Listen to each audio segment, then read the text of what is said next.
All right. I believe we are live now.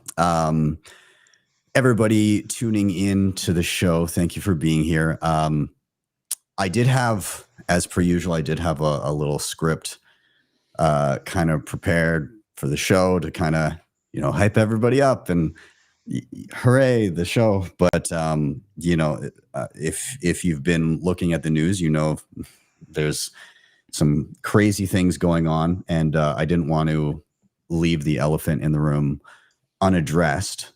So I did just kind of want to mention the Charlie Kirk news, which, in my opinion, is very sad and very unfortunate. Those unfamiliar with what's going on, Charlie Kirk, political commentator, Turning Point USA, now I believe was involved in kind of the existing administration in some capacity.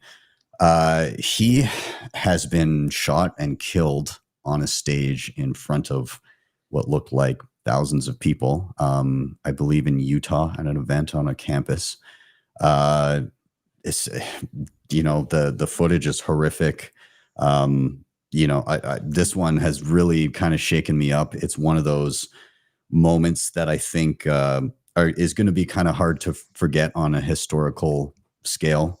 And it's also one of those moments that, I prescribe to kind of the idea of the fourth turning. And it's one of those things that I think is just an additional kind of notch that points that's kind of where we're sitting right now as a society, that, people are very incapable of civil discourse, and it's coming to a place of violence and society kind of tearing itself apart. So it's really unfortunate. I'm really sad for it. I'm also saddened to see some people celebrating the fact this guy was a family man. He had a wife. He had two young children that are now stuck without a father, and it's super unfortunate. And so I did just want to kind of highlight, a life was lost here. It's super sad. And, whether you agree with or disagree with somebody's political views, I think that we should keep in mind that everybody, at the end of the day, is, for the most part, trying to make the world a better place in how they see fit. And just disagreeing with somebody is no need to be violent with them. And so it's super sad. And gentlemen, we kind of, I made sure it was okay to have you guys on for the intro here really briefly, but I don't know if anybody else has anything to add, any thoughts before we kind of get into the actual show here. But if you do, feel free to chime in really quick. I'll just throw out quick. I don't actually follow Charlie, but this is obviously terrible. You hate to see anything like this from any side of the aisle. This kind of violence is just horrendous. I'm like you, Ben, where I ascribe to the fourth turning. I kind of think we're in a tumultuous period right now where people's emotions are flaring and they do horrible things.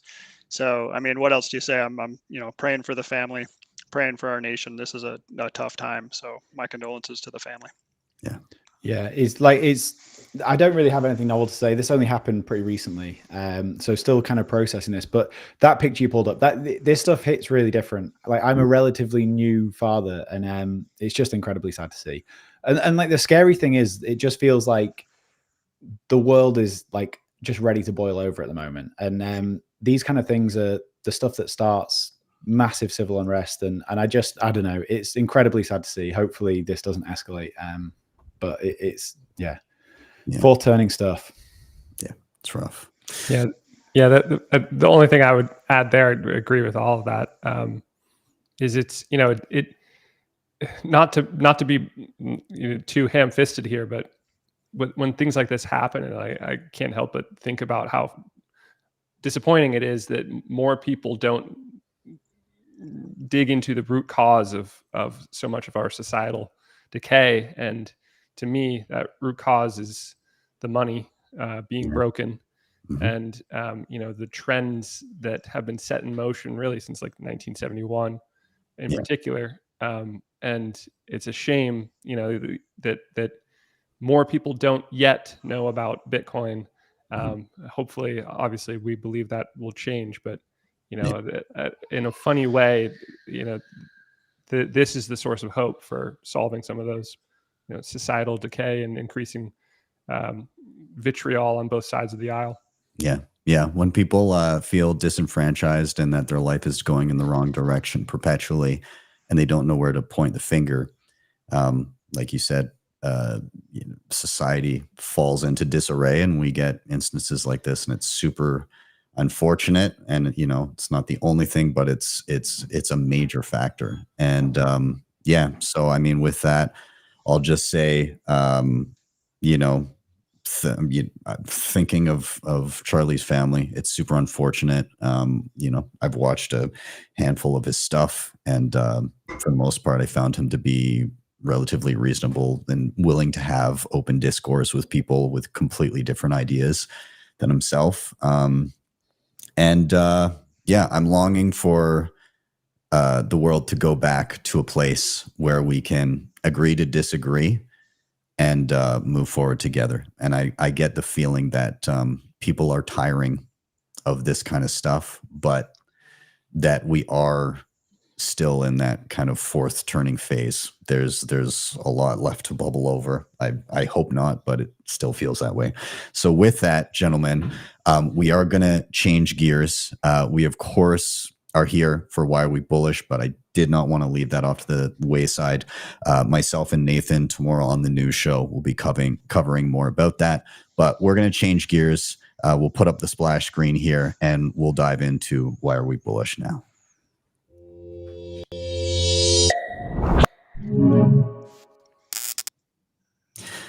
All right, so gentlemen, again, still tricky kind of changing gears here, but we're going to dive in here. And Jeff, I'm going to tee you up first.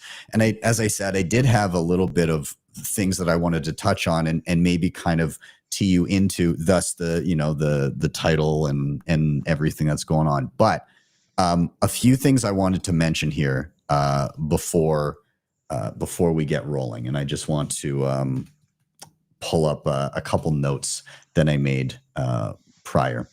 So we've just gotten some very interesting data from the BLS in regards to inflation. I'm just going to kind of seed a few things here, but we got some very interesting stuff in regards to inflation data or lack thereof. We have Trump once again hammering Powell to immediately cut rates. We've got actually CME futures that are pricing in rate cuts, which that hammer drops in what, 6 days? There's FedWatch. I'm going to bring up FedWatch here just so people can see this website, but FedWatch in what, 6 days here? 6 days. Wednesday. Yeah, Wednesday. So we've got, a Fed meeting then where we may find out more. But the CME futures are, I believe, pricing in around 90% chance of rate cuts and a 10% chance of like 50 basis points. And then on top of that, we've got gold has been ripping for a while now. And then we've started to see inklings of Bitcoin moving. I'm looking at my block clock now. You know, we saw 14K earlier today, and we've kind of been on that sideways, like just incessant 10, 11, 12 back and forth. And, you know, we're starting to see some shifting there. So Jeff, I'm going to tee you up with the same question everybody gets, but having seeded some of that information, why are you bullish? Yeah, well, so yeah, it's a tough act to follow with this news today, but let's change gears here. So as you said, Ben, like I think there are many reasons from a macro perspective to be bullish right now. You've touched on several of them. The first is, as you mentioned, I think the Fed has officially capitulated. They have capitulated in words, and now we just need to see it in deeds on Wednesday. The betting odds are about a 90% chance of one rate cut, so 25 basis points, and about a 10% chance of actually two rate cuts, so 50 basis points. I think it's pretty much a lock. When you see the betting markets kind of putting their money where their mouth is, it's usually right on. And so the betting markets also are saying probably 3 total rate cuts this year. So by the end of the year, we'll be down about 75 basis points. That's what they're saying right now. That could change if the data changes. So that's one thing. And why is that important? Because now the US is basically the last major holdout as far as central bank easing goes. Most of the central banks around the world have already started easing. They've been lowering rates for quite a while. So having the US behind that is actually a big booster in general to risk assets. When you have that kind of easing, that's just better for business, better for the economic cycle, and better for Bitcoin ultimately. By the way, these are all talking points, so I'm really looking forward to hearing what the rest of you guys have to say about this too. But so some other things that have me bullish. U.S. businesses are doing well, right? We've been seeing earnings reports, forward revenues, forward earnings, forward operating margins are all correcting upwards. They're basically shooting higher, and that's really good news. U.S. businesses, at least what I follow more closely, are doing quite well, and it looks like they're going to continue doing well in the future. So we're seeing businesses move in the right direction. There's still a bunch of people online calling for a recession. I certainly don't see that in the data I look at. Maybe I'm wrong, but I've been saying since 2023, after I got over my 2022 depression I was in, because I was pretty convinced we were going to, and I think we should have had a recession, but that's another story. 2023, 2024, 2025, no recession, and I still don't see one coming in the tea leaves that I read. U.S. manufacturing, which has been in a recession, but it's a small part of the U.S. economy, it has been basically contracting since 2022. It's finally starting, I think, to show shoots that it's going to finally recover. Manufacturing new orders recently came out for the most recent month. They jumped from 47.1 to 51.4. That just bodes well. It could go back down again for sure, but that's a good leading indicator that new orders are coming in. So manufacturing should start stepping up. So that's I'll just stop there with the macro. And then you also touched on, Ben, so I feel like I have to talk about it too. And I talked about this with Danny a few months ago. I really believe we've entered a hard asset era. So I believe that whole concept, and I see people mocking it now, which makes me feel even better about it. That whole U.S. exceptionalism concept, people are doubting the benefit of investing in U.S. assets. And so they're focusing more similar to the 1930s, similar to the 1970s, and even similar to the 2000s. There were these huge cyclical or secular time periods where people kind of lost some faith in the U.S. and they started pulling their money out. Pulling money out of treasuries, out of the dollar, out of U.S. equities as well, and putting them into things like gold, into emerging markets, into non-U.S. assets. And I think this is the first time Bitcoin's been around for a period like this, and I think that bodes very well for Bitcoin. So the hardest, soundest assets, I think, should do quite well. And I'm actually concerned for the performance of U.S. stocks, and especially U.S. bonds. Like you shouldn't touch those things with a 10-foot pole as far as I'm concerned. So I'm concerned for my fellow U.S. Employees that have most of their money or all of their money in a 401k or IRA. That's basically 60-40 U.S. stocks, U.S. bonds. I think from a real rate of return perspective, after you factor out inflation, I think they're in for a world of hurt over the next 10 years, probably give or take a few years. And it's already started. This actually already started at the end of 2021, and we're like full into this big, huge secular trend right now. So I'll stop there. Now, a couple things I just want to pick your brain on. So number one, and actually I forgot to, I alluded to it when I was teeing you up, but I didn't go any deeper. In regards to the inflation piece, there's currently stated deflation on the PPI and PPI core. They're expecting 0.3% and month over month, but it was negative 0.1%. So that's the one interesting metric. And I also wanted to get your take on this as well. Because lumber has been tanking here, and that's, if I'm not mistaken, typically that that pertains to things like housing and everything like that being built, and it would seem that that's way off. What's your interpretation of lumber being way down right now? I think that it's just a reflection of the housing market here in the U.S. The market has stalled. Home builders have been really suffering. Houses just aren't being built like they need to be built right now. It's everything's stalled out, right? The boomers have all the first houses and the second houses and the third houses, and they're trying to rent out their second and third houses. And no hate for the boomers, but that's kind of how it is here in the U.S. And so it's pricing out the millennials, pricing out Gen Z. Everybody knows this. So as mortgage rates start to come down, I actually expect that lumber signal, the commodity price falling as much as it has, I think we'll see a turnaround pretty soon, and we're going to start seeing a recovery in housing as the 30-year mortgage rates come down.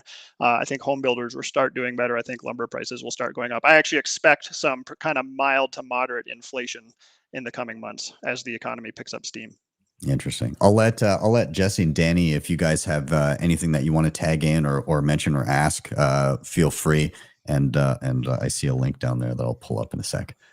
Yeah, one of the super interesting things that I've seen over the last few days is Scott Bessent came out and said that the Fed and US monetary policy is like one of the leading causes of inequality. And like, this is something as Bitcoiners we all completely know.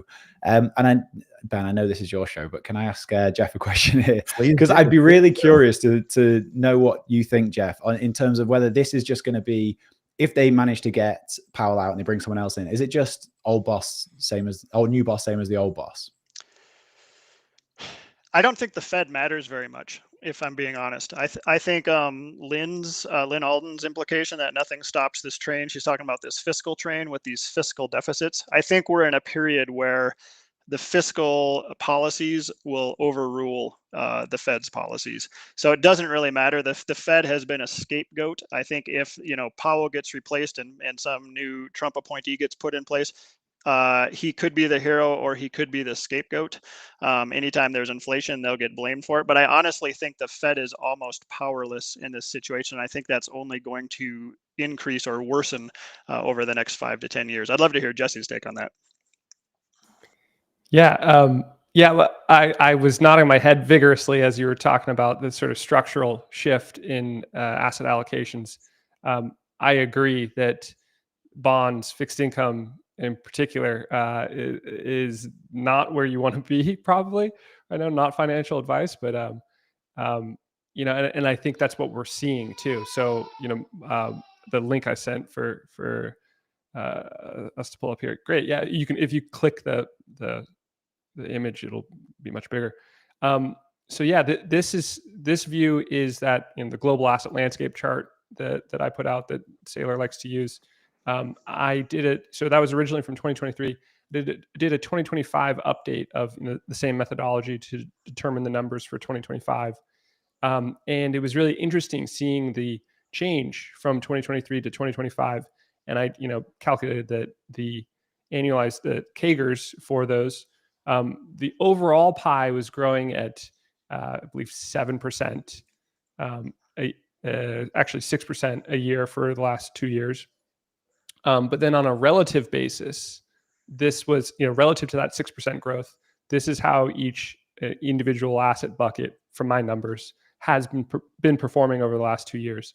The takeaway here is that, you see that bonds, fixed income, on a relative to other asset classes, has been actually shrinking in terms of its overall amount of value. In nominal terms, it's been growing, but relative to total growth, it's been shrinking.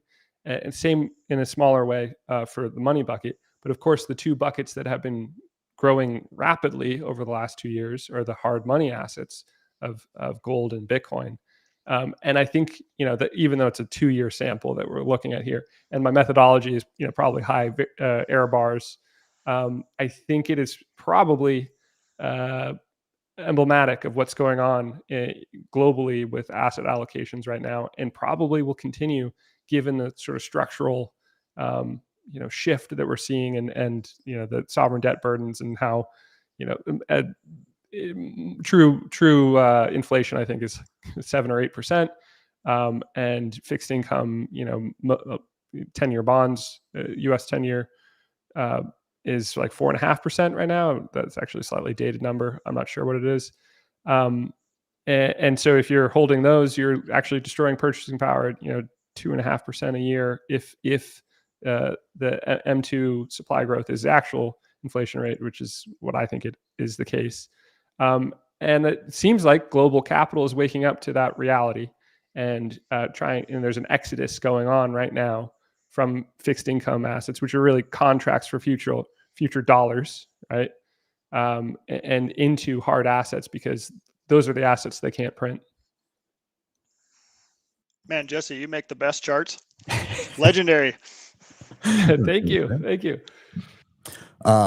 So, I mean, Jeff, if you had to take a, you know, a wild shot at a dartboard and say how the people in the room here with us are going to be feeling both maybe end of year and early next year going into 2026, what when you look at your tea leaves and when you kind of try to anticipate, like, you know, are we looking at a positive, especially in a Bitcoin sense, you know, last quarter of the year and first quarter of 2026? You were saying some stuff about, you know, about what you're anticipating. What is your feeling here?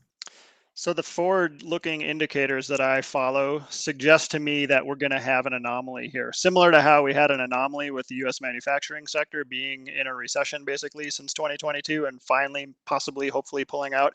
This business cycle is all wacky. And so normally, so looking back 2-3 years ago, I did a bunch of research on the 4-year cycles of Bitcoin, which a lot of people kind of did, and how uncanny it was that it kept following these. It wasn't actually 4 years, it was more like 3 years, 11-month cycles, but it kept following them. And when I did my work then, that's where I came up with, I think we're going to peak around Halloween of 2025, which is coming up like 6 weeks, 7 weeks from now, at a price of about 475K. That's basically gone out the window for me because of this whole reset with the economy. It looks to me from my forward-looking indicators, so to your question, Ben, I think we are going to end the year strong, and I think the business cycle will extend into 2026, at least barring any catastrophe, you know, black swan kind of thing. It looks like everything is just starting to ramp up now. And we're finally going to see, at least from a US perspective, the economy is really going to start ramping up. And that actually does affect, there is a correlation between what PMIs are doing in the US and the price of Bitcoin as well.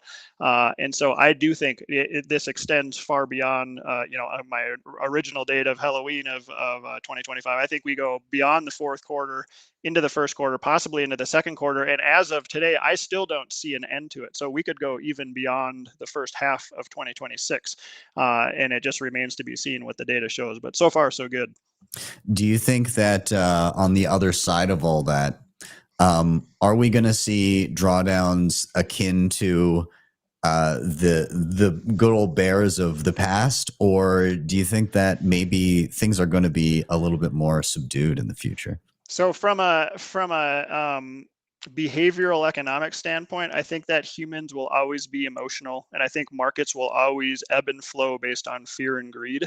So I do think so to answer your question, will we have this bear market? Almost certainly yes, but the size and scope of it depends on how much of a bull market we have. So if this bull market hockey sticks up at the end like it has traditionally done and goes exponential, say Bitcoin goes to 500K or 750 or 1 million or who knows what it goes to. The higher it goes, the more it falls. The more leverage it uses and the more it goes vertical, the more I think it's going to be painful on the other side of that. So those are the kind of things I look for as a fund manager. Like I want to see excessive leverage use.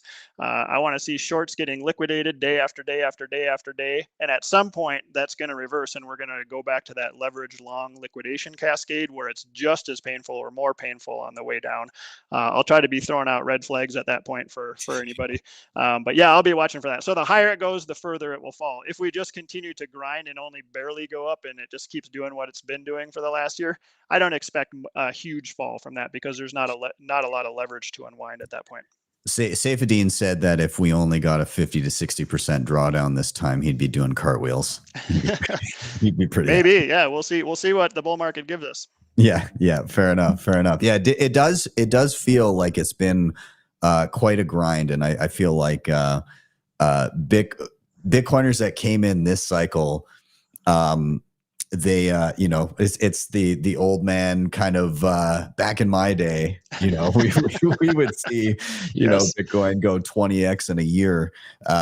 Yeah, I mean, it just hasn't been that pronounced. It's just funny now looking on a Twitter feed and we budge like a couple grand, but it's like 2%, and it's just like you see the celebration and you're kind of, I mean, okay, but Yes. let's go.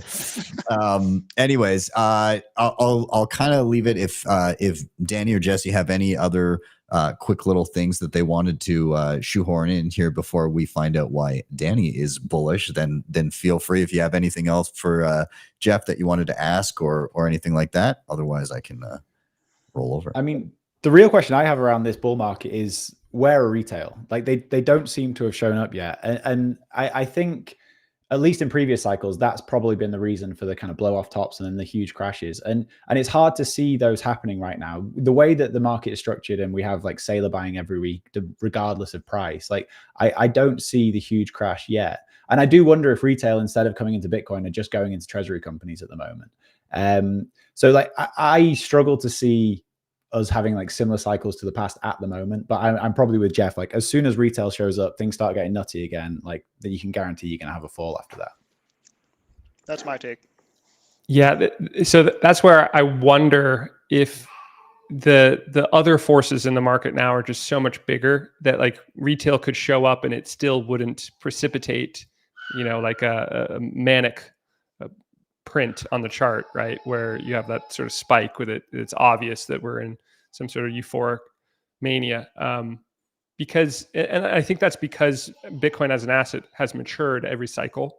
And that has meant more like Wall Street capital coming into play, and other products being built, derivatives, options, these instruments and ETFs now too, that allow large capital players, institutional capital, to dampen out, take out some of the volatility, take out some of the euphoria.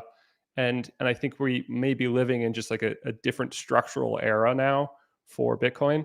And I agree with Jeff, like if things get hot here fast, like, in the next month, then maybe we do see a sort of peak at the end of the year in the same way that we saw in 2017 and 2021. But if we continue to do what we've been doing for the last 2 years, which is, like a plus 25%, and then consolidate, go sideways for 3 to 9 months, and then another plus 25%, right? Like we have been digesting the rallies during these consolidation periods, and nothing has gotten overheated because of that, right? And so I'm, as we get closer to the end of the year, I'm starting to wonder. I'm starting to think like I kind of think the tipping point for me is around now of like, if things don't heat up real fast, then I kind of expect we're just going to keep doing this through the next year. Maybe that's half a year, or maybe it's all the way through 2026. But it's possible that the mania of the past for Bitcoin can't happen anymore because it's too big of an asset class and it's too embedded in the financial landscape. And those retail driven manias are now being, dominated by institutional capital behaving in institutional ways. Yeah, I do want to add there too. I see people in the chat. Retail is broke. Nobody has any cash to pile in. Like that is a bit of a reality. But there's also something that I've been noticing this cycle, and I've had a few people bring it up. But you've got on the retail side people now that are so disillusioned, that are kind of that nihilistic. I'm never going to own a home. I'm never going to retire. That kind of thing, and they think, and fiat society has conditioned them to think, in order to get ahead, the only way it's ever going to happen for me is I need to gamble. And previously, Bitcoin has been seen as a gamble, but now with kind of how it's behaved and how, the sticker shock of a single Bitcoin, it's actually being viewed by some in retail as too conservative. They think like, if I'm ever going to get ahead, I got to throw $1,000 at something and it's got 1,000x, and then I'll have it made, kind of thing. And they probably in a lot of cases have no disposable income to be putting into this kind of stuff, or if they do, it's small enough that the mindset of simply, spending less than you earn and saving enough money nobody can print it's just not present. They've never learned that habit, and they don't believe that it could work because previously it never has, and in their lifetimes. And so I'm wondering if that dynamic shift, if it's, I mean, it's going to attract an entirely different subset of people. Like you kind of, if this is the trajectory that we're on, where it's just slow, gradual climb, it becomes a game of low time preference. And some people might not have it. They want the adrenaline rush. They want the dopamine hits of those spikes and those drops. So do you think it's a different game now? That's something I completely agree with. Like, I think it has got to the point where Bitcoin is just not volatile enough for a lot of people, which is a wild thing to say. And I do think, I know we're going to get into this a little bit later, but I do think this is why treasury companies are flying, because like people see that as leverage. And to steal HODL's quote, like, people think leverage is a fast track to becoming an OG. And I think along the way, a lot of people are going to get burnt with that. But it's nuts to think that Bitcoin is now the boring one. And I think this is why you probably see like the crazy meme coin stuff happening along with the treasury companies and all this stuff. It is just nihilism and a punt at something that can 1000x over just having hard money. Yeah. Yeah. It's Gen Z's Hail Mary. And it's overt this time too. Like all the meme coin stuff was just like, yeah, there's absolutely no value to this. It is overt gambling. And we're saying that, like, we're not saying it has a special use case. So get in and try and get out quick and try and, build your retirement that way. Like that's basically get your payday and get out. So, I mean, in one way, this has been the most honest cycle of all. So, yeah. I agree with that part, and it's been interesting watching altcoins, right? I showed up in 2016, and I came in through altcoins. Eventually, found my way to Bitcoin. There were a few altcoins before 2016, and that was like Litecoin. It was going to be silver to Bitcoin's gold, right? And that was like a compelling narrative in the very early days of altcoins. And then you sort of disproved that, and then it became about world computer, Ethereum, right? Like it's going to do radical things. It hasn't found a use case that has really mattered, and you've sort of seen altcoins have to push themselves out to the margins as ideas kept being tried and not having any like traction or lasting use case, and then we've been left with just pure memes. That's the only thing that's left for altcoins to, try to do, which is very honest, because that's what all altcoins really are. Is you're betting on a pure meme narrative, and hoping that you catch the trend. And then with regard to Bitcoin treasury companies, Danny's right that I think that they have attracted some of the more speculative capital. But the big difference here, versus prior cycles is, the speculative capital is not chasing altcoins. It's chasing, the hot Bitcoin treasury company that's using that capital to buy Bitcoin, and it stays within the Bitcoin ecosystem, and that version of digital value, and I think is constructive for Bitcoin on the whole. I do agree that there are a handful of Bitcoin treasury companies that are well run and doing it the right way and have traction and have reached a certain critical mass where I think they're sort of de-risked and are actually like phenomenal investments, especially when compared to traditional equities. But there are a lot of pretenders, or, like in the UK, there's like 25 quote unquote Bitcoin treasury companies, and the majority of them don't own any Bitcoin still. So like that's a problem. And if you try to, get in early on one of those, a lot of people have been burned up by that. And a lot more people will be burned by trying to, catch an early Bitcoin treasury company. So I agree. And I also think there's, real substance to the ones that are doing it well. Imagine getting rug pulled, except for there wasn't even a rug to begin with, like Bitcoin treasury company with no Bitcoin. Interesting. Gentlemen, I'm going to I want to save some of the treasury stuff for later on, but we are going to do a rotation. Before we do, we're going to come back on the other side of things and find out why Danny is so bullish, and it's a reason that's actually kind of near and dear to my heart as well. You've just come back from an exotic place with a fantastic group of people there. We're going to find out about it in a minute, but we're going to give a quick little shout out to our sponsors before we do. So we'll be back in about a minute. If you're enjoying the conversation, you're watching the show, thank you for being here. Make sure you drop a like on the video. It always helps a ton. We'll see you in just a minute. Bitcoin Well is the best place to be buying and selling Bitcoin in Canada and the US. And now with Bitcoin Well Infinite, it's also the best place to be making large buys at their OTC desk of over $50,000. Their white glove service gives you fast transactions, no slippage, and the lowest fees.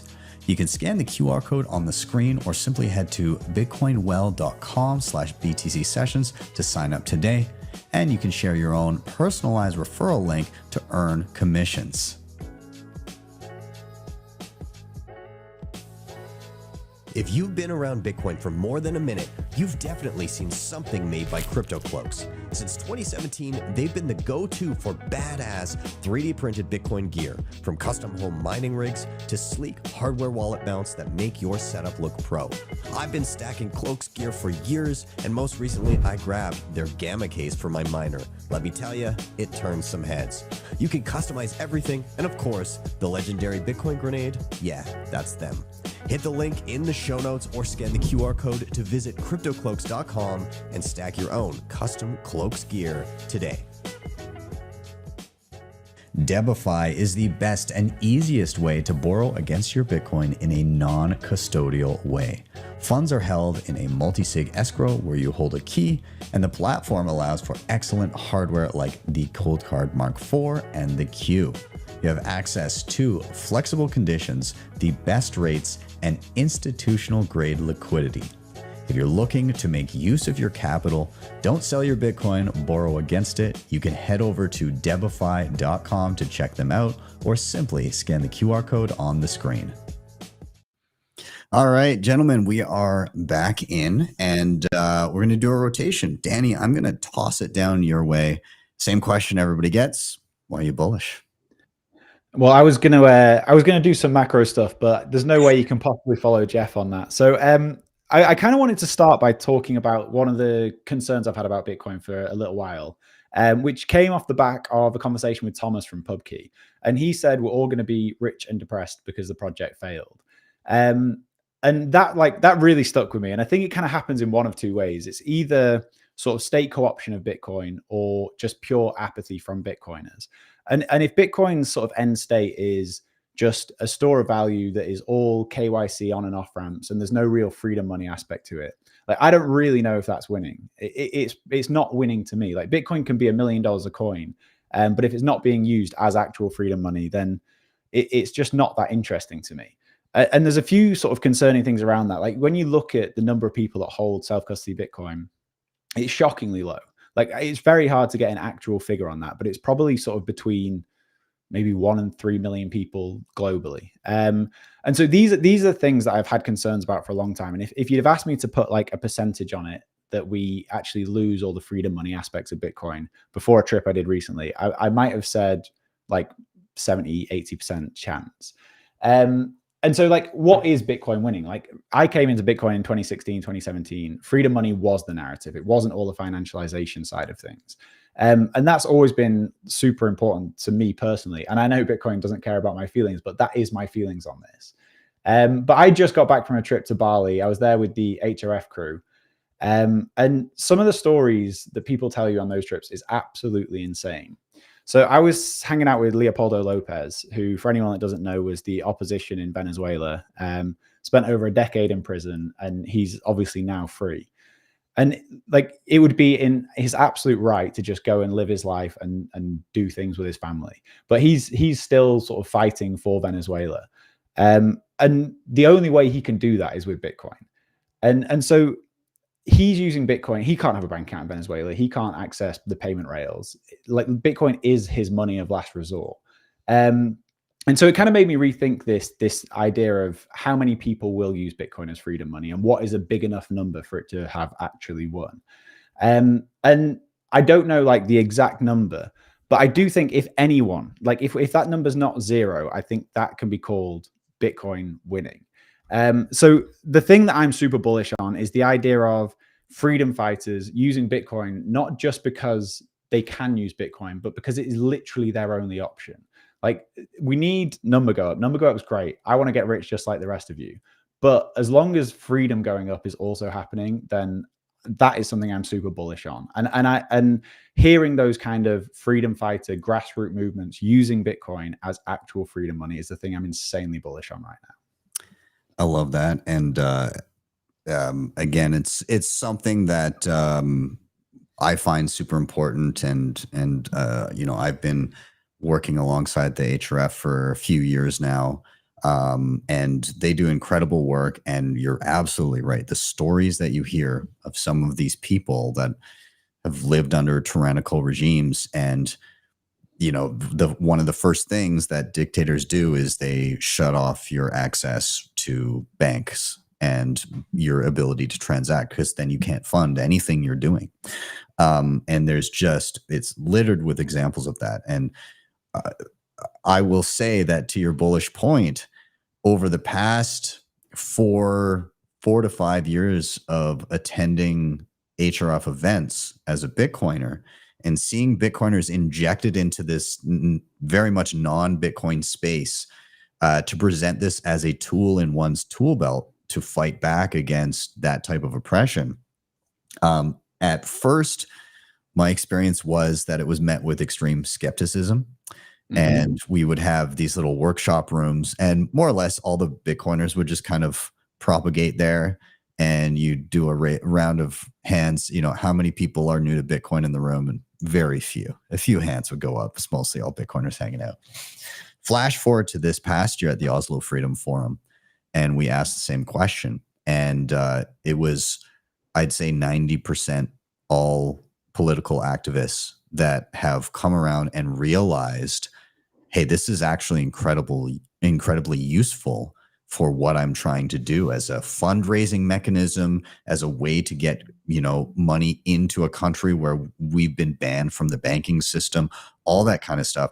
And furthermore, like the questions when we started getting human rights defenders in the room, in the workshop rooms, a lot of the questions were framed as gotchas, like, you know, this is why it can't work, so I'm going to ask it so everybody can hear it.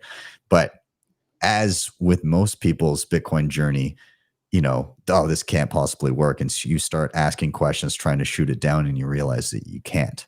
You're not finding, you know, the chinks in the armor that you thought would be there.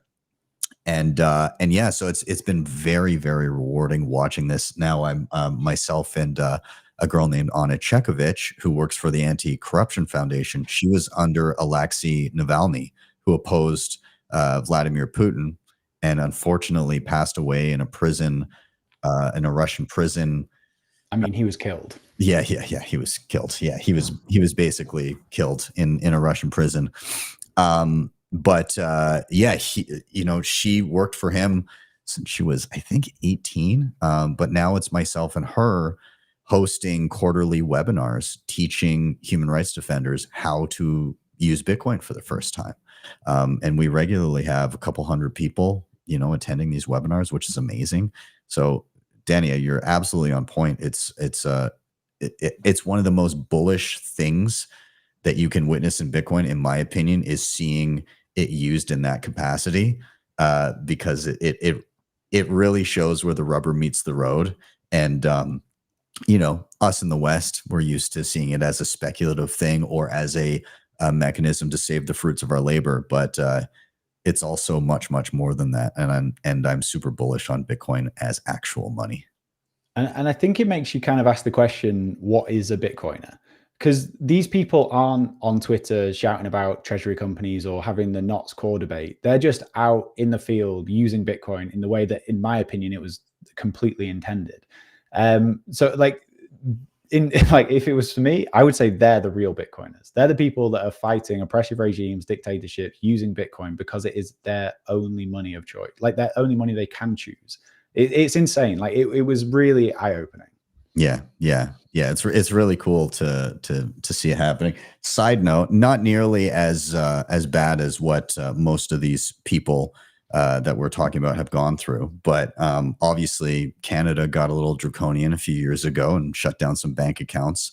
And you know, myself, Jeff Booth, Greg Foss, BJ Dichter, and Nobody Caribou out of Ottawa were involved in raising Bitcoin for that. And while it wasn't perfect, it was the only digital donation mechanism that actually got through to the protesters. And my show and tell for the night, sec here.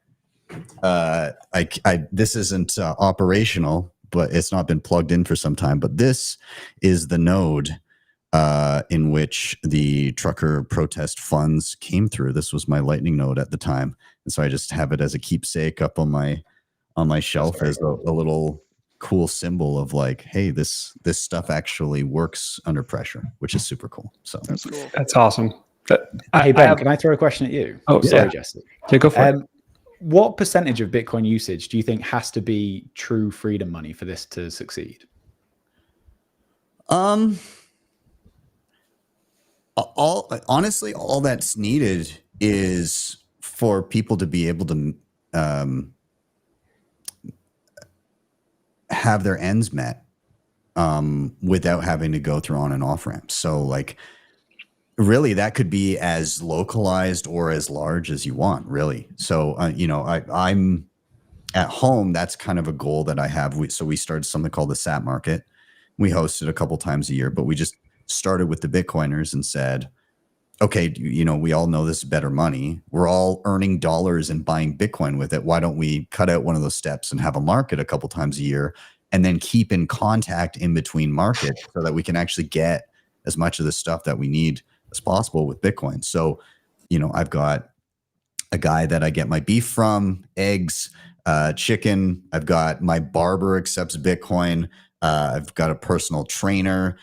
There's a whole bunch of tradesmen. My kids like to shove stuff down the toilet. So I've got a plumber, but I've got all these different things and I pay in Bitcoin. And so I'm eking towards that point where most of the stuff that I really need, I can get not just jumping through hoops and middlemen to obtain a purchase, but directly from the source with actual Bitcoin in a large metropolitan city like Calgary, where I live, is 1.3, 1.4 million people. So it's a different ballgame than like El Zonte walk down the street and orange pill all the merchants. It's like everybody's spread out. So you can't really as easily play the merchant game, but you can create a community. So in answer to your question, I think that it doesn't have, you know, I'd like it to be a lot, but I don't think it has to be a lot to be successful. I think that you can have a society within a society that is able to thrive as everyone else gets taken for a ride. I think it's possible. I hope that's a good answer. I mean, this is my show now, Ben. Yeah. Jesse, you were going to say something as well. It's super interesting. You know, I guess I sort of represent the other, not the other side of it, but the other belief in the vector of Bitcoin as a Trojan horse. That, you know, that number go up is the best thing to try to advance Bitcoin as freedom go up.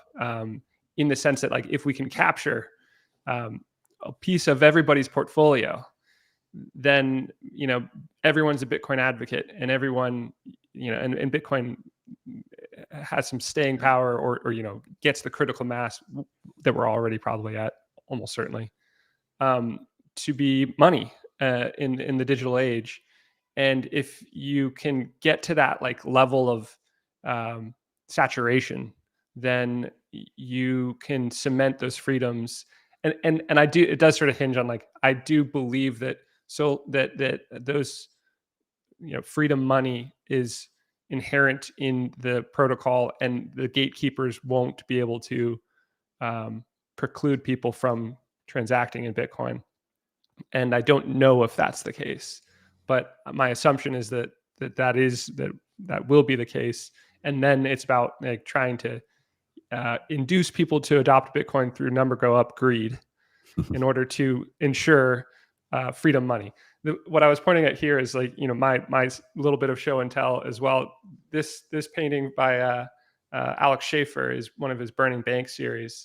And this is Wells Fargo, a Wells Fargo branch on fire, because I hate Wells Fargo because I received a wire from Kraken in 2018 and they terminated my account and then drilled my lockbox without telling me.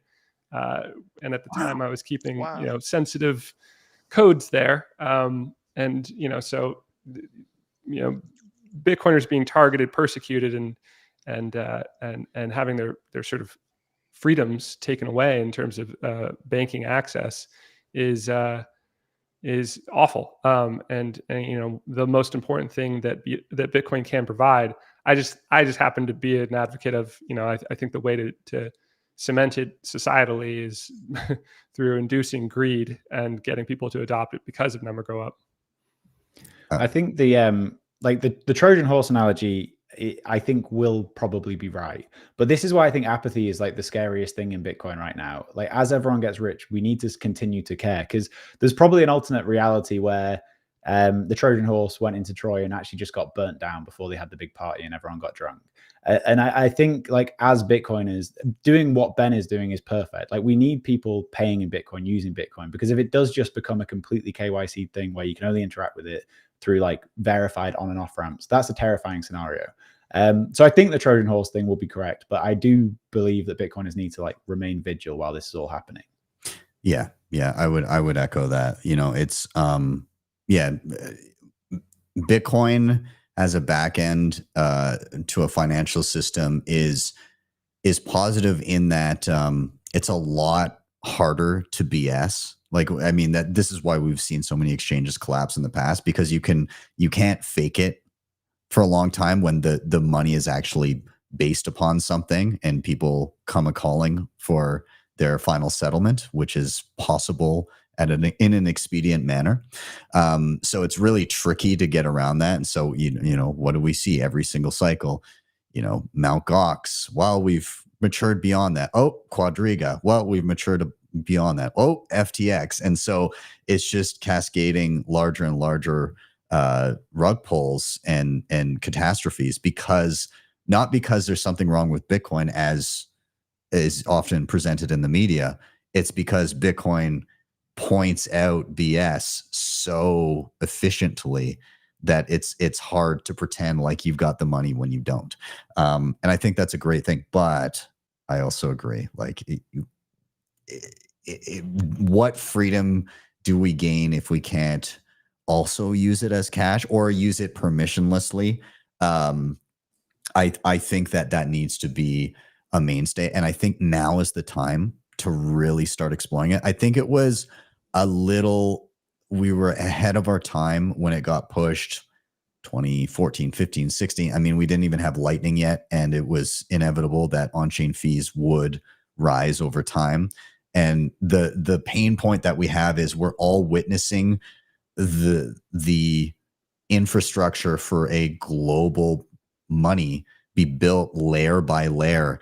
And if you entered early enough, you started on the base layer, and then you had to go reteach everybody. Oh, actually, I know I told you about this wallet, but now you've got to jump to Lightning. And like, we're going to see more of that. Like, well, now you know about Lightning and channels and all that, but actually what you're going to be using is some sort of like federated eCash or whatever. Like, so we have the pain of not only learning once, but many, many times, as the main infrastructure that we use is constantly changing. And again, as somebody that makes tutorials on this stuff, the first question that I got asked when I started the channel is, aren't you going to run out of stuff to teach?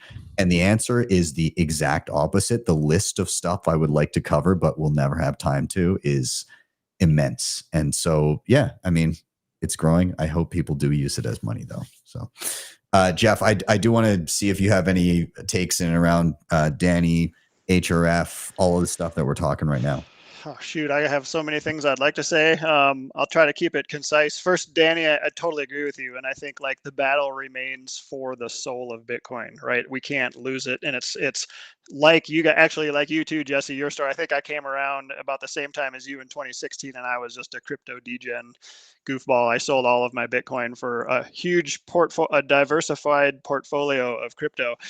Litecoin, man, I was convinced it was the gold to, or the silver to Bitcoin's gold, all that kind of nonsense. So anyways, it wasn't actually until 2020 where I finally felt like I got my head around Bitcoin and started teaching about it and like the purpose of it. 2021, I think, was where I first heard Gladstein give an incredible speech, I think at the Bitcoin conference. I think that was 2021.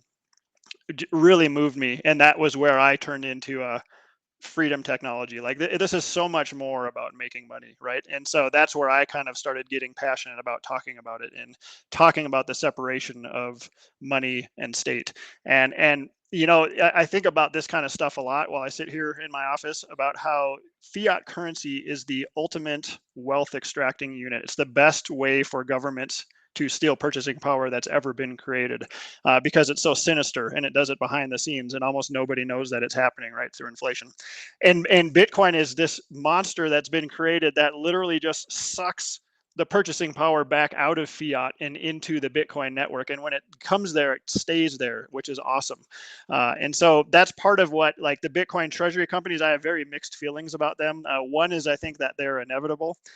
Two is I think they're actually doing a good job, at least initially, the first ones are, of harvesting Wall Street, harvesting the bond market, harvesting the equities market, pulling that purchasing power out of Wall Street and into the Bitcoin network. And that's good for humanity in general. I'm nervous that during the next bear market, and there will be a bear market, that lots of these companies are going to give back a lot of that purchasing power to Wall Street, and they're gonna, and the Bitcoin that they've accumulated and the shareholders who think they have, Bitcoin proxies in their pocket, they're going to lose all of that Bitcoin. So I'll be watching closely to see who does not do a good job of managing their Bitcoin treasuries. But that remains to be seen, obviously. In general, I think it's inevitable and a good thing. What else did I want to say? I think that is the point of Bitcoin, though, Danny. And I think that's what we all need to continue to champion, is the building of this totally alternate monetary and financial network. And it's right now we're in this weird phase where it's a hybrid phase where they're inextricably linked together. But at some point, they're going to come apart. And Bitcoin needs to be a standalone money that you can use, right? And we already know that it's a store of value. I think the medium of exchange phase comes probably next decade in earnest. So I've talked about this before, but I think the 2010s was like the collectible phase. The 2020s right now is the store of value phase, where the world is accepting Bitcoin. That everybody calls it digital gold, right? The next 2030s are probably going to be the medium of exchange phase. And that's where governments are going to stop taxing these little transactions and, all these little things that make it difficult to use as just currency. I think that will change. And then I think by about the 2040s, we'll be ready for the world's unit of account will actually be Bitcoin. But that's, we're talking 15 to 25 years from now. So I'm excited about the progress. I think it's all basically inevitable. I think it's going to be pretty ugly and tumultuous in the meantime to see what's going on and to watch it all go through. And one last thing, Jesse, you said you hate Wells Fargo. I also hate Wells Fargo, but not even for those reasons. When my kids were under 10, I have 3 kids, when they were under 10, Wells Fargo, we used to have accounts there, and I would encourage my kids, if they ever got like birthday money from grandma, put it in the bank. You want to save. This is before like Bitcoin and all that kind of stuff, or before I knew about it. In Wells Fargo, they would charge my kids like quarterly fees, like $5. My kids only have like $13 in their account. They're like $5 quarterly fee for inactivity. And I would call Wells Fargo every quarter and be like, "What are you doing? Like, these are kids' accounts. Like, I'm trying to teach my kids to save their money, and you keep charging them these crazy fees." And they're like, "Oh, we're sorry, and we'll give you it back." But literally every quarter after quarter after quarter, they did that. And then they did some other stuff too. But that was enough that I bailed on Wells Fargo, and I haven't used them for about 15 years. So I'm with you. That painting is awesome. I should get one for my office. That could be a valuable lesson in and of itself. Well, you had $13, but the bank took $5, and kids would grow up. They would be purchasing that painting, I think. Exactly. Well, Jesse, I do want to get to you in your topic. We've been alluding to it throughout the episode. So we're going to be touching on your take on Bitcoin treasury companies, all of that. I'm sure you're going to get grilled by Jeff and Danny and myself here. I've got questions as well. I'm curious to hear all your takes and what you're so bullish about. We're going to take a quick little break one last time. If you're watching the show live, please do tap that like button. It helps a ton. But we'll be back in just a moment to hear why Jesse Myers is so damn bullish. We'll see you guys in a sec. Looking for a simple and secure way to manage your Bitcoin on mobile? AQUA Wallet has you covered. It's user-friendly and puts you in full control of your Bitcoin with secure self-custody. AQUA also supports Lightning and Liquid Network, making fast, cheap Bitcoin payments and asset transfers easier than ever. Plus, it even supports stablecoins, giving you ultimate flexibility. Built on open source code, AQUA is transparent, trustworthy, and perfect for beginner and pros alike.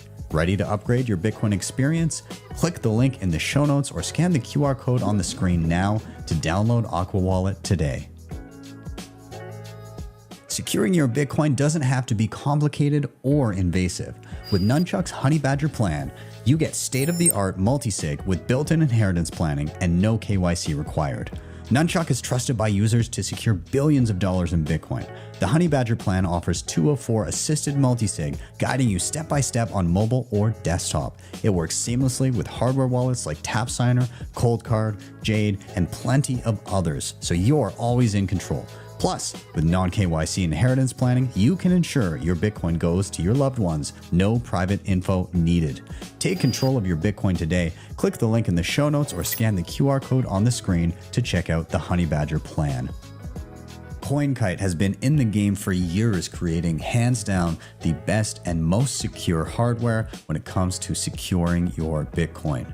The ColdCard Q is an absolute powerhouse and my daily driver, and it's ideal for newcomers and advanced users alike. The TapSigner gives you a low-cost, user-friendly option for those just getting started or for convenience when traveling. You can head to coinkite.com and use code Btcsessions for discounts, or simply scan the QR code on the screen to get started right away.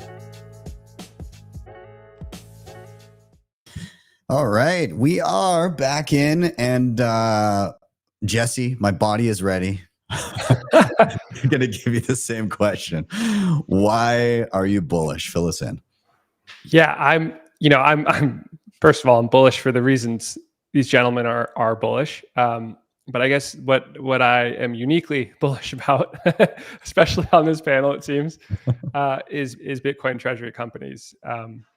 I think that, my thesis, having dug into, what Strategy is doing and what Metaplanet has succeeded in doing in Japan, is that these entities are going to be the preferred vehicles through which TradFi capital is going to flow into Bitcoin. And that's the maturation of Bitcoin as an asset. And these companies are, entrepreneurially creating the products to attract capital into Bitcoin.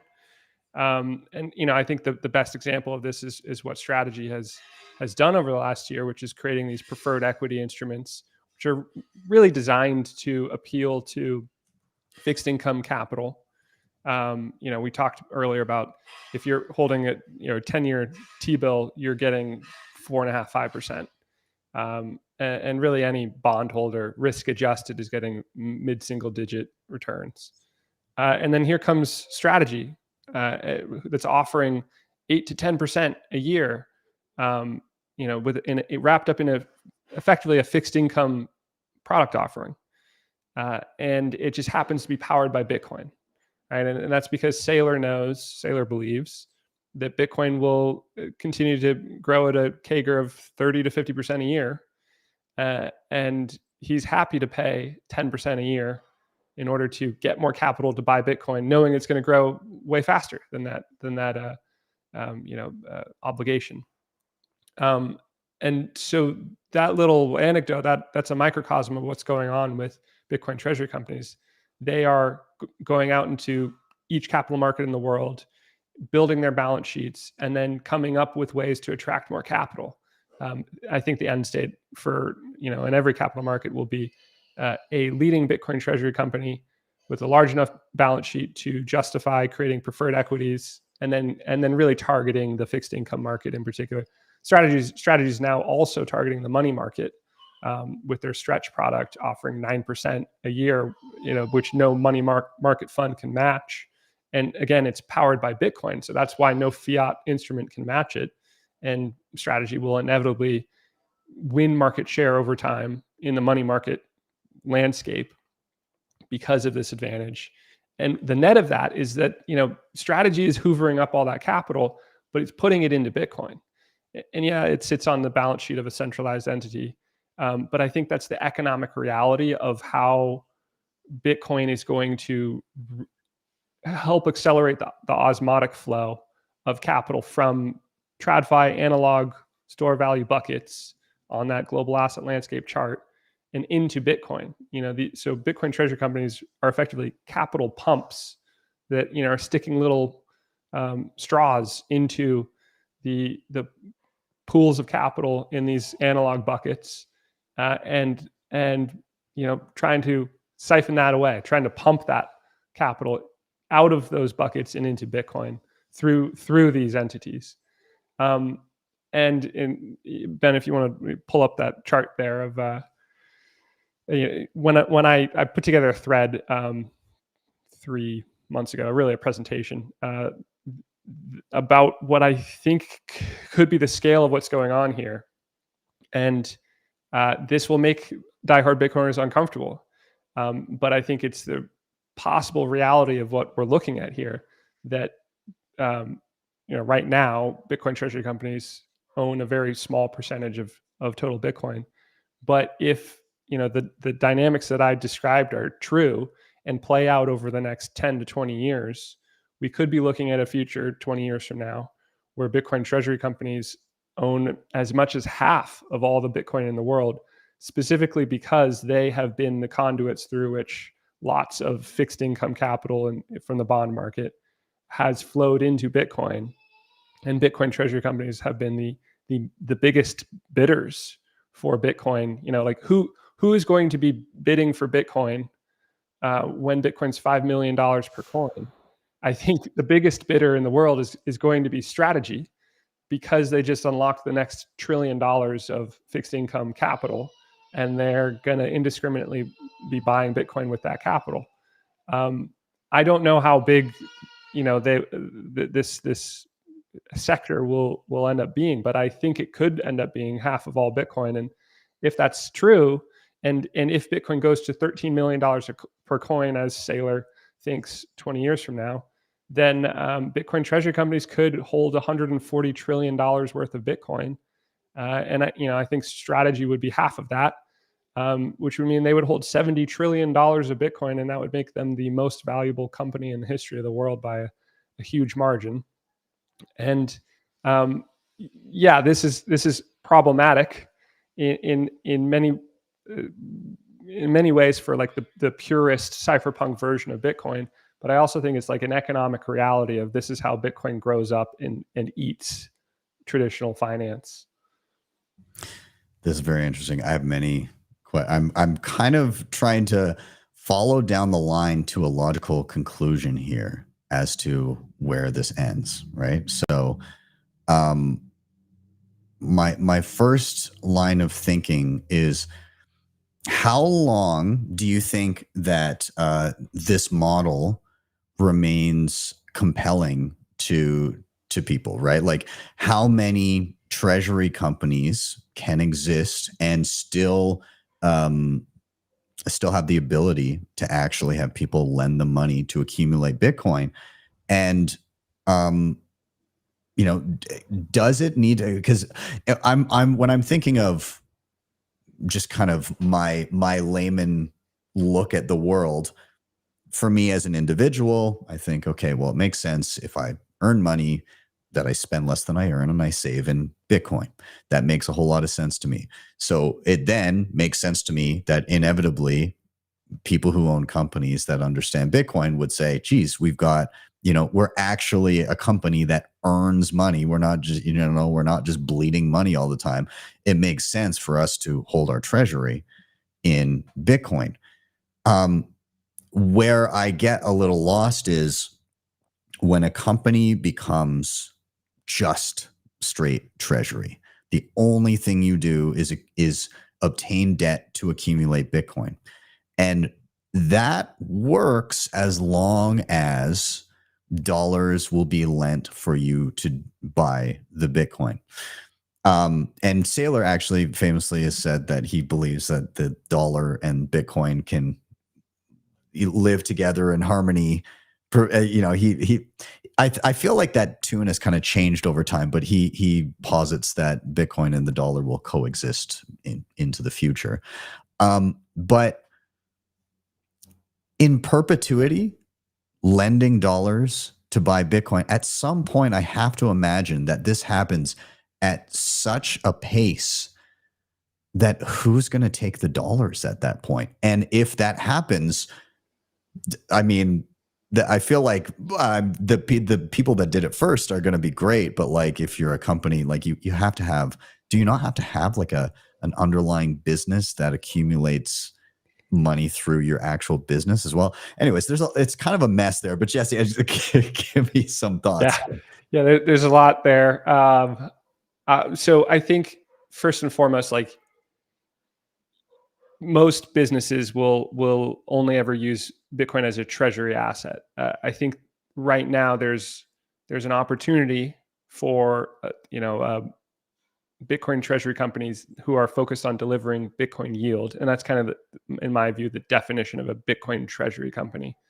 There's an opportunity for them to establish themselves in every capital market in the world. In the service, the function that they provide, the way that they add value to the world. If you can get behind this, right? You may disagree, but they add value by helping to facilitate the flow of capital from the disequilibrium state that we're in of Bitcoin being a tiny little bucket and bonds and equities being giant. In the equity market, you're paying 20, 30, 40 PE ratios. And in fixed income, you're losing money every year by holding bonds if you account for the true inflation rate. And Bitcoin treasury companies are helping to facilitate the flow of capital to restore equilibrium at a faster rate. And so in my view, there's an opportunity, this is sustainable until Bitcoin fully monetizes, right? Like until it climbs the S curve to its end state of what it will be in the global asset landscape. And I think that's somewhere between 20, my conservative estimate is 20% of global asset value. Saylor has used that same framework of mine and said 50%. So I think it's probably somewhere in between there. And right now we're 0.2% of global asset value. So, Bitcoin is monetizing. We're in this, I think Jeff nailed it. That's a really cool framework, actually, by the way, Jeff, of the sort of decades of, and how they line up with the path dependence of monetary properties, of collectibles into store of value, and then medium of exchange, and then unit of account. I love that. That's probably roughly right. I like it. And yeah, we're in that. I think we're entering this exciting part of the S curve where Bitcoin monetizes rapidly. And that means adds value as a store of value asset that everybody starts to recognize as, digital capital for the digital age. And Bitcoin treasury companies that are in the business of fiat arbitrage. So it's not actually like taking on leverage or taking on debt specifically, but it's about finding ways to deliver Bitcoin yield, meaning growing Bitcoin per share through using capital market tools. And for the Smarter Web company I'm a part of in the UK, we hope to be, and think we're on the right path to be, that leader in the UK. And hope to grow our balance sheet to a place where we can become the micro strategy of the UK, and offer these preferred equity instruments and tap into the fixed income market and hoover up capital there to buy Bitcoin and help facilitate the flow of capital to Bitcoin. And yeah, so I think that's what's going on. I think that's the economic reality. And I think it's sustainable so long as Bitcoin is monetizing. And then what are these businesses ultimately? These, the core competency of a well-run Bitcoin treasury company is to find ways to increase Bitcoin per share over time. And so that kind of ends up in like a Bitcoin bank. At the end of that S curve, when it has plateaued, you find ways to lend Bitcoin in ways where you receive a greater return, and then you're a Bitcoin bank. And that's where strategies, like you can see where strategies going there. And I think that that story will play out in every capital market in the world, because there has to be like a homegrown hero, a champion in that capital market that lives within the regulatory framework of that capital market and is well positioned to tap into institutional capital there and the fixed income market there. So yeah, and then again, like most companies will not do this, and there's not room for a ton of companies focusing on Bitcoin yield. I think it's winner take most in every capital market in the world. Strategy is it in the US. And then there's going to be some other companies that try and fail. There's going to be some companies that try and achieve a degree of success, I think. Any company that's trying to add Bitcoin to its balance sheet for the benefit of its shareholders at this point in time is doing, in my opinion, the best thing they can possibly be doing for shareholders. Like, you're accumulating the asset that that we all think is the best asset in the world. Every company should be doing that too. If you're not doing that, you're doing a disservice to your shareholders. So, but yeah, then ultimately, I think there's kind of like a winner take most in every capital market. That'll be the go-to for how you take risk with how you grow your Bitcoin ownership. And there's a place for that, in my view, in every portfolio. Maybe it's 0%, maybe it's 20%, or even 50%. It shouldn't be 100%. People should have cold storage Bitcoin, in my view. But there's and Saylor got me on this one. This comes from him, but there's a place for risk capital on a Bitcoin standard, and Bitcoin treasury companies are the best way, in my view, to get that exposure. I see Danny and Jeff chomping at the bit here. I'm sure you guys have questions. So whoever wants to go first, and questions, comments on what Jesse's been saying here. Well, Jeff will be smarter than me, so I'll go first. But there's a few. I've got a ton of questions and not many answers. So let me throw some stuff at you. One of the things is, like, how long does this business model of sort of selling common stock to buy Bitcoin remain interesting? And because I think Saylor really changed the game with the preferreds. And when I talk about treasury companies, I think what strategy are doing is completely separate to what most of these other companies are doing. Like, they are innovating at this point. They're by far the biggest. And I'm not bullish in the sense that I don't own any strategy, but I think they're around for a long time. But what I'm concerned about is, like, the business model of these other companies. I don't know how sustainable that is. I don't know if the game is already over of just selling common stock to buy Bitcoin. And then the other thing that I'm skeptical on is the idea of there needing to be one of these in every jurisdiction. Because I understand that places like Japan and China, like, they'll have capital controls, money can't move out the country very easily. But I'm from the UK, live in Australia, and if I want exposure to any of these things, I can just go and buy strategy. And so I don't necessarily understand the dynamic of these capital markets needing their own version of strategy. Like, why would someone go out and buy a kind of shitty version of strategy just because it has an Australian flag on it? I guess would be like, that's some of my questions. I've got plenty more. So I'll answer that last one first, and then you'll have to remind me of the first one by the time I get through that. So there are some structural reasons why lots of capital in any particular capital market can't access foreign stocks. A lot of institutional capital has mandates that they have to be invested in domestic equities, and that's true in the fixed income market as well.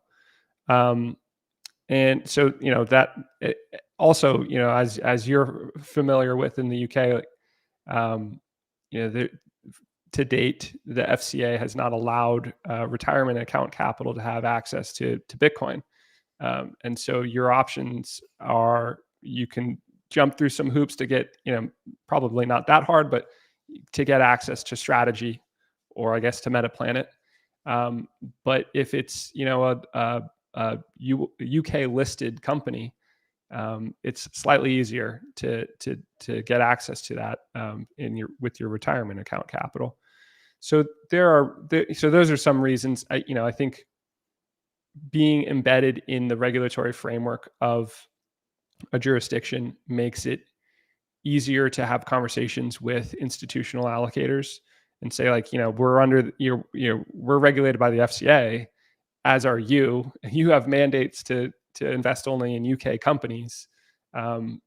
This is a good fit, right? And so there's some reasons there why there's a position for you know, in every capital market in the world. And you know, take Saylor's words here. You know, he's talked about how they looked into trying to set up shop in Japan, and it, you know, with some, I guess, subsidiary, and it proved to, I guess, evidently was not worth doing. So you know, MetaPlanet had the opportunity to get to scale before Strategy was ever able to enter, and Saylor welcomes that too, because it's a healthier ecosystem if Strategy isn't like the one and only Bitcoin treasury company. And then to your point about like just issuing equity, my mental model of how it works for any Bitcoin treasury company is you have to go through life cycle stages, right? Like you have to get to scale. You have to get to a scale where you can have an ATM. So that's like kind of the first step. The first step is to do private placement, you know, equity raises, and grow an investor base, and so that your stock starts to you know, have more trading volume, more liquidity, and then you can get to a scale where you can start an ATM, which is what MetaPlanet has, you know, relied on for the last year to grow, and it's been their main fuel source. And that's issuing equity into the market, you know, every day or, you know, every week. And that's, again, a different form of equity issuance, but that's what it takes to grow your balance sheet to a point where you have the creditworthiness that makes it possible to launch preferred equities, and which are more targeted on the fixed income market.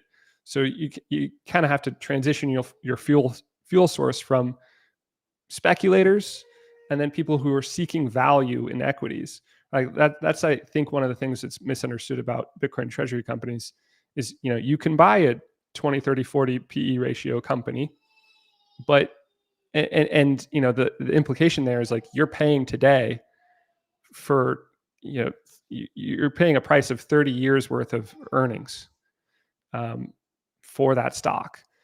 But Bitcoin treasury companies deliver value, in my view, in a different way, not through the income statement, but through expanding the balance sheet, through increasing Bitcoin per share on the balance sheet.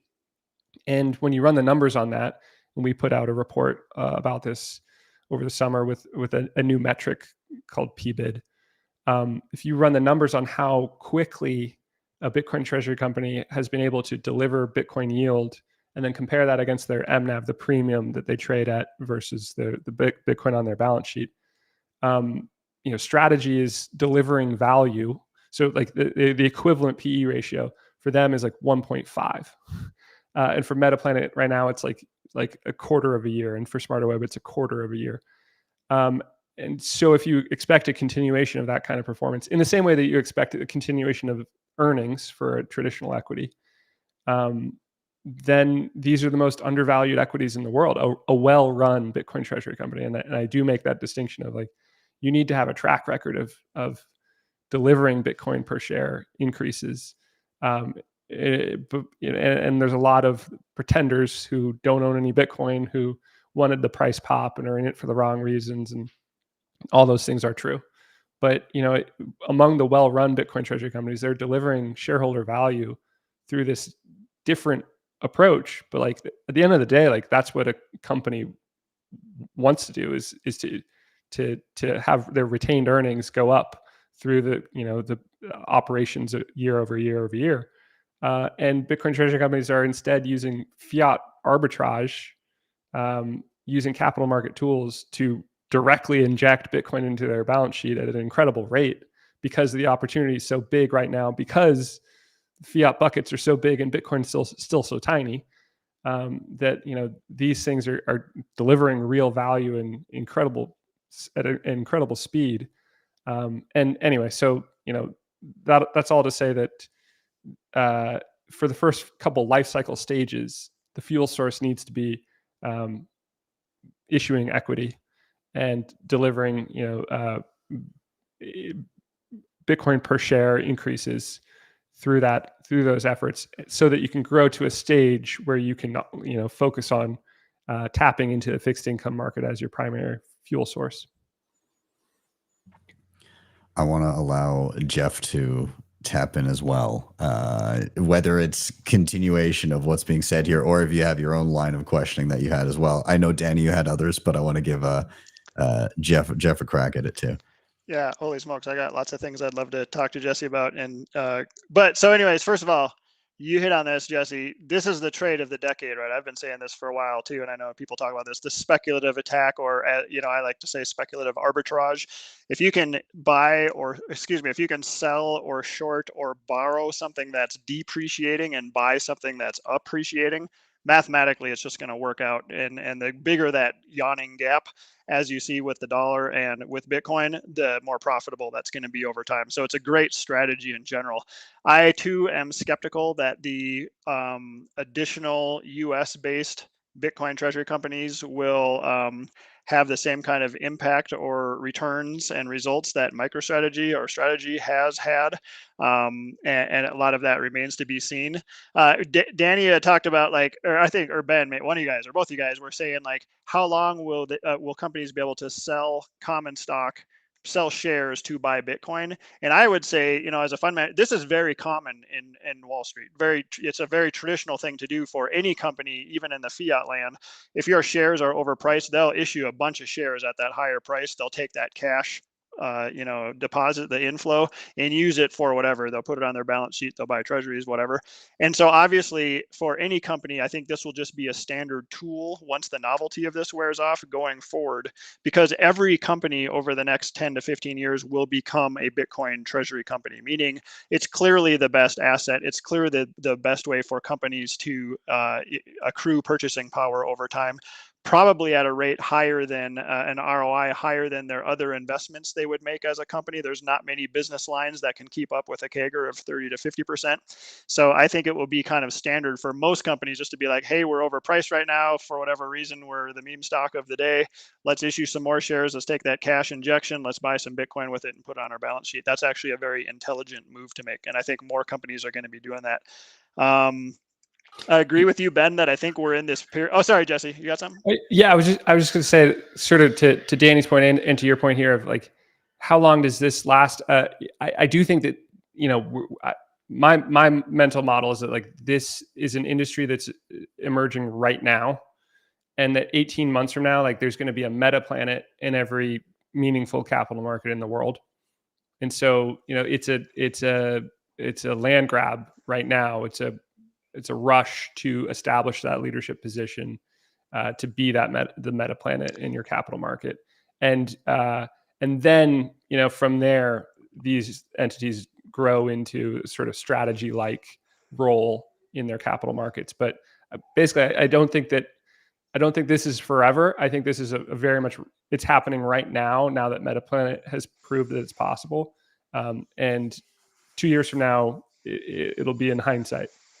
Right, and I do agree, by the way, like this is the Bitcoin proxy that for some people, it's the only way they can get Bitcoin exposure is through these companies. It was sort of like how it was for Bitcoin miners in the last cycle, where if people wanted any kind of Bitcoin exposure, they could buy miners, and that was, or they had to buy GBTC, which was terrible.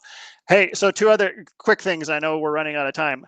Yeah, you mentioned, Jesse, too, about how, and I agree, it's really fun to watch Saylor build out the Bitcoin yield curve, right?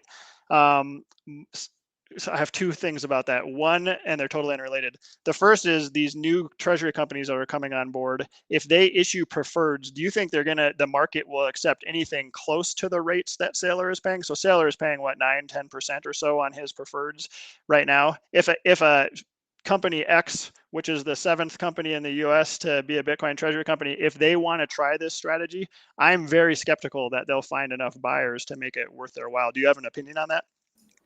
Yeah, I think that's right. I think, you know, these things are expensive to launch. You're basically doing an IPO for each of them. And there's a lot of legal fees involved in all that too. And you need you need to be creditworthy enough for it to make sense to the party on the other side saying, yeah, I'll give you my dollars and I expect that I will actually collect 10% a year from you indefinitely, because you're going to be a going concern, you know, 5+ years from now, right? And I don't think that that's possible to establish that kind of credibility and that credit worthiness if you don't have 20,000 plus Bitcoin on the balance sheet. And so that's the real test, is like, can a Bitcoin treasury company grow to that balance sheet and have that sort of established credit worthiness? And if you're, you know, if you manage to do that in the US, where there already is strategy and they're offering, you know, 8 to 10%, you're going to have to offer 12, 14%. And then that makes it a lot less attractive to you as a business. So there's a lot more risk inherent. Like, you know, Bitcoin doesn't always grow at 30 to 50% a year. Can you withstand the downturns? And does it make sense for investors to place their capital with you? And does it make sense for, you know, investors in the business to have confidence in your ability to execute with that disparity to what's, you know, competitive disadvantage to what strategy is able to offer? I have a question that I wanted to tag in here as well. So, Jesse, you're talking about, you know, Bitcoin per share, and that kind of being the value proposition, and you're investing because you believe that the company will be able to accumulate more Bitcoin. Now, we've seen differing views on the idea of proof of reserves. And I'm curious your take on this, and kind of my reasoning being, obviously when Saylor was talking about it, he mentioned security risk in and around that. That didn't land well with me. I kind of didn't buy that as a reason at all. Maybe there's something that I was overlooking there, but I mean, obviously, like, you share a Bitcoin address, you can't work backwards and compromise the key or multisig or whatever.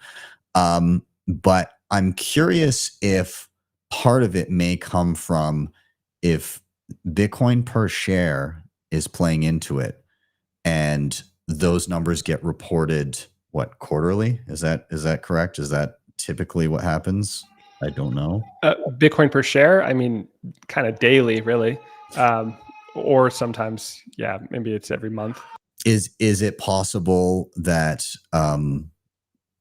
a reason for not having a proof of reserves and like easily auditable addresses could be, if it needs to move for some reason, maybe it might spook the market? Or I know there's possibly ways in which companies could retain, in general, the same exposure to Bitcoin per share that they may be doing in the back end, some trickery?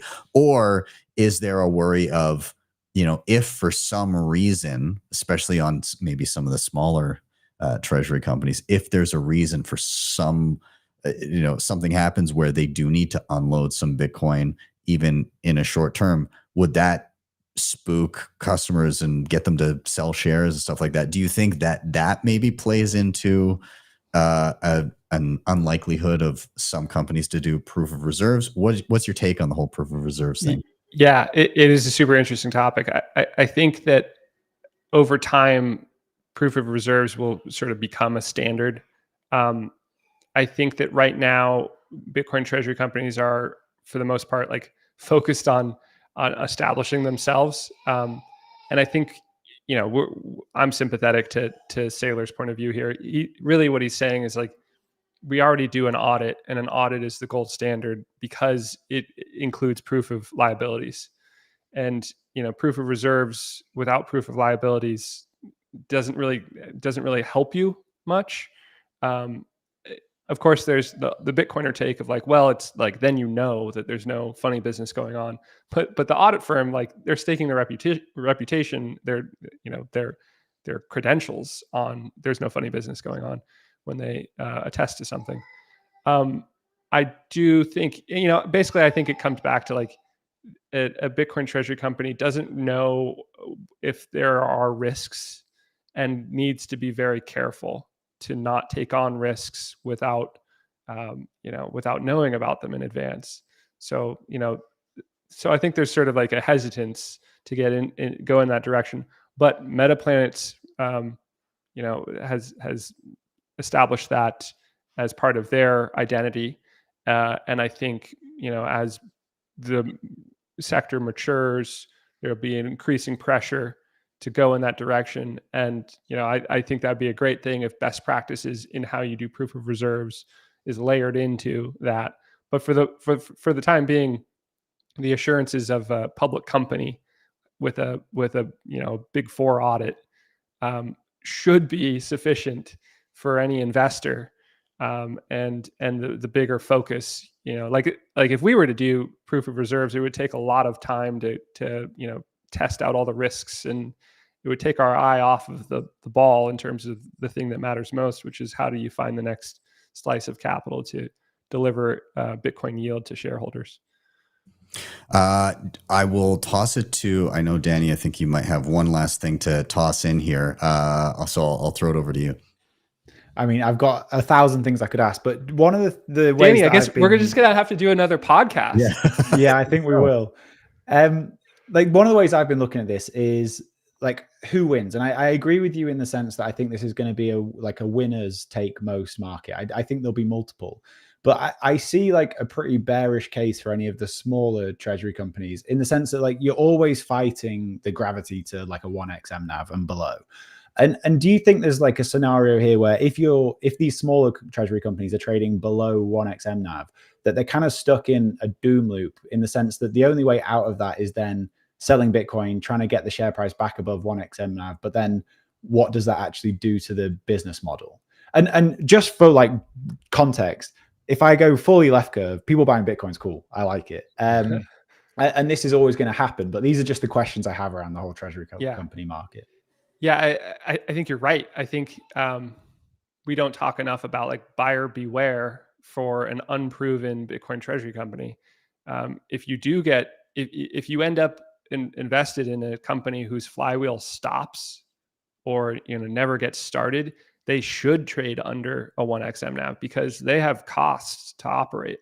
And if they're not a profitable business, you know, or if they like, you know, added infrastructure to you know, make themselves a Bitcoin treasury company, and then they're not, you know, able to do that, that's drag. You know, the operating costs of the business are drag. They're stuck. You should end up under 1x MNAV, and there's going to be a lot of stories like that. You know, and so like as a Bitcoin treasury company, you have to continue to deliver. Otherwise, you run the risk of the flywheel stopping, and you end up in that scenario where you're dead in the water, and it gets ugly.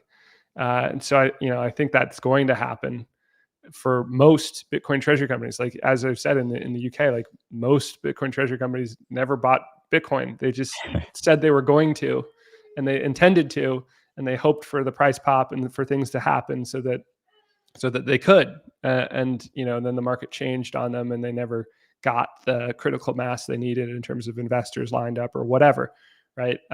And now they're kind of dead in the water, I would say, because if you don't get off the ground, you're never going to get off the ground, because you don't deserve to get off the ground, right? You have to execute in order to inspire confidence in your investors that you're going to continue executing.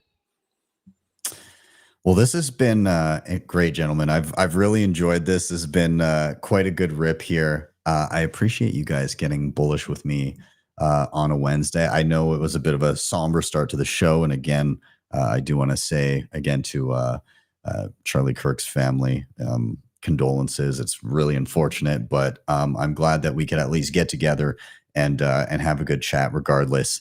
And to everybody watching, if you enjoyed, please follow all these guys. Their info is down below, so you can check out what they're up to and where they're showing up. Also, make sure you drop a like on the video if you enjoyed the convo. And gentlemen, thank you guys so much. And the last thing I'll say is, everybody that's watching, we come on here, we talk about the latest news and fun, bullish things, but it's so important that you go beyond that and you actually act and take self-custody and learn the tools. And so at the end of every episode, I play a little clip encouraging you guys to check out a learn page that I set up with basic tutorials on some of the most important skills that you can learn. I encourage you, please do go through, check it out, follow along, and just learn how to get a wallet, how to use hardware, some basics like that. You will be leaps and bounds above your average Bitcoiner if you can go ahead and do that. So with that, gentlemen, thank you so much for being here. Have a wonderful evening. And yeah, we'll see you guys soon. Cheers. Thanks, Ben. Thank you, Ben. Hey, you. Yes, you watching the Bitcoin price movements and the latest exciting news. It's awesome to stay informed, but the real power of Bitcoin comes from taking control. Don't just watch, take action. Head over to btcsessions.ca/learn for free step-by-step tutorials that guide you through every major skill you need to know, plus full video playlists for deeper dives on any topic you like. And if you're ready for the ultimate fast track, scroll to the bottom and check out bitcoinmentor.io for premium one-on-one experience with my team of Bitcoin experts to ensure you get it right the first time. Don't wait. Secure your Bitcoin future today. Hit the link in the show notes or scan the QR code on the screen.